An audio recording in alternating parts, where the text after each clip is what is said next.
नमस्कार फ्रेंड। कैसे हैं आप सब लोग। आजकल हर कोई आदमी अपने लाइफ में फाइनेंशियली फ्रीडम चाहता है, लेकिन ये फाइनेंशियली फ्रीडम अगर आपको चाहिए तो आपने कौन सा रास्ता यूज करना चाहिए, इसके बारे में बहुत बार हमें पता नहीं होता है। फाइनेंशियली फ्रीडम या हमें जॉब के रास्ते से मिलती है या सेविंग के रास्ते से मिलती है।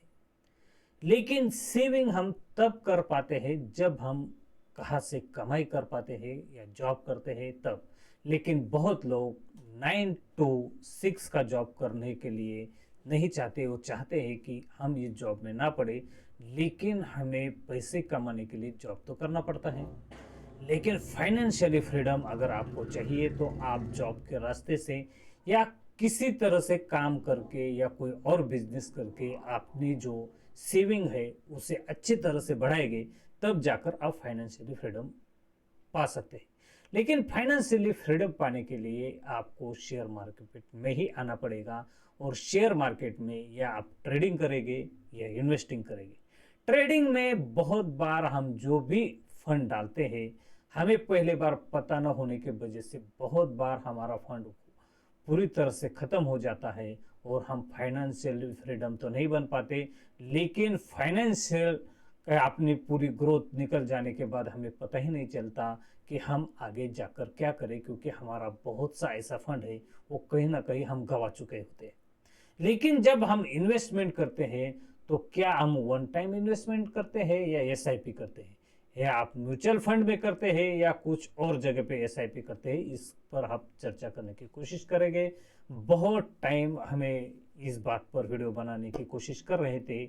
हमारे बहुत व्यूअर कह रहे थे कि आप फाइनेंशियली फ्रीडम बना के लिए जो इन्वेस्टमेंट का जरिया अपनाते हैं तो उसमें कौन सी ऐसी जगह है जहाँ ज़्यादा रिटर्न पा सकते हैं, या कौन सी ऐसी जगह है जहाँ हमें जाना नहीं चाहिए। तो इस बात पर हम चर्चा करते टाइम हमने ये सोचते हैं कि जो हम इन्वेस्टमेंट करते हैं तो हम सेक्टोरल फंड में इन्वेस्ट ना करें। क्यों ना करें, इसके बारे में हम अब चर्चा करते हैं। बहुत बार जब हम सेक्टोरल फंड में इन्वेस्ट करते हैं, एसआईपी करते हैं, तो हमें ये पता नहीं होता कि वो सेक्टोरल फंड कितना पुराना है, उसका परफॉर्मेंस कैसा है, और उसका जो फंड मैनेजर है जिसके सोच पर ये फंड बना है वो कितने देर तक इस फंड को सर्व करेगा। अगर वो फंड हाउस का मैनेजर ही कहीं बीच में इस फंड हाउस को छोड़ के चला जाता है तो उसकी सोच ही निकल जाती है, और आने वाला फंड जो मैनेजर है वो किस तरह से इसे लीड करेगा, इस पर हमें डिपेंड रहना पड़ता है। सेक्टरल फंड का बहुत ही कुछ कभी कभी परफॉर्मेंस अच्छा आता है, लेकिन ज़्यादातर टाइम इसका परफॉर्मेंस सबसे घटिया ही आता है। 2003 या 2007 में बहुत ऐसे फंड बने जो एटो सेक्टर के लिए थे। इस टाइम में अच्छा बूम आया ये 4 साल में। लेकिन जब एटो सेक्टर का बूम टॉप कर गया, इसके बाद एटो सेक्टर ने बहुत साल तक सिंगल डिजिट में परफॉर्मेंस दिखाया, और तब हमारा जो ये सेक्टरल फंड है वो ज़्यादातर सफ़र करता है। एक बार 2005 या 2008 के बीच में इंफ्रास्ट्रक्चर में भी अच्छा खासा बूम आया, कभी कभी आईटी सेक्टर में भी आ जाता है। और अभी पिछले साल तो ऑटो सेक्टर में अच्छा बूम चल रहा था, लेकिन आप देख ही रहे हैं कि ऑटो के स्टॉक ऊपर से 50% गिर चुके हैं। ऊपर से जो हमारा जो डिफेंस सेक्टर था या जो सरकारी सेक्टर था, इसमें ज़्यादा बूम आया। लेकिन अब बाद में पता ही चल रहा है कि डिफेंस सेक्टर और सरकारी जो कंपनियां हैं उसकी कितनी धुलाई हो चुकी है। तो जब भी हम सेक्टरल फंड में जाते हैं तो वो सेक्टर कुछ टाइम तक अच्छा परफॉर्मेंस करता है, लेकिन ज़्यादातर टाइम ये निगेटिव ही परफॉर्मेंस करता है। इसमें जो भी ग्रोथ आती है वो ज़्यादातर सिंगल डिजिट या 12 या 13 14 से ज़्यादा नहीं आती।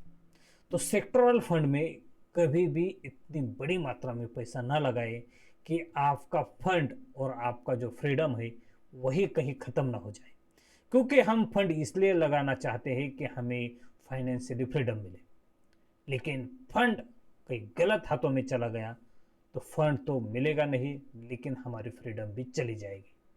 तो हमेशा याद रखें, जब भी आप किसी फंड में या किसी म्यूचुअल फंड में इन्वेस्ट करें, तो आपको पता होना चाहिए कि म्यूचुअल फंड कितनी बड़ी कैटेगरी का है, उसका फंड मैनेजर कितना कैपेबल है, और उसकी अभी तक आई हुई ग्रोथ कितनी है, और उस फंड मैनेजर की सोच क्या है। इस पर हमें ज़्यादा ध्यान देना चाहिए।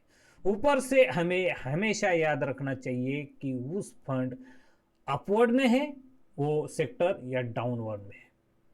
जब भी सेक्टर अपवर्ड में चलता है तो ज़्यादा से ज़्यादा 4 साल तक अपवर्ड में रहता है, लंबा खिंचा तो 8 साल तक। लेकिन वो जब डाइवर्ट होता है, डाउन ट्रेंड में आ जाता है, तो जब वो डाउन ट्रेंड में आता है तो लंबी अवधि के लिए वो परफॉर्मेंस ही कर नहीं पाता और हमारा पैसा फंस जाता है। इसके बजाय हम लार्ज कैप को चुने, इससे बेटर ही रहेगा। और लार्ज कैप से अगर अच्छा बेटर चाहते हो तो इंडेक्स फंड को चुने, और कहीं मल्टी कैप को भी चुन सकते हैं, फ्लैक्सी कैप को भी चुन सकते हैं। आप रेगुलर फंड में जाने की ज़्यादा कोशिश ना करें, लेकिन डायरेक्ट फंड में आप इन्वेस्ट कर सकते हैं। तो याद रखें, आपका पैसा और आपका डिसीजन ही आपको फाइनेंशियली फ्रीडम दे सकता है। लेकिन आप सही फंड में, सही म्यूचुअल फंड में इन्वेस्ट करेंगे तभी ऐसा होता है।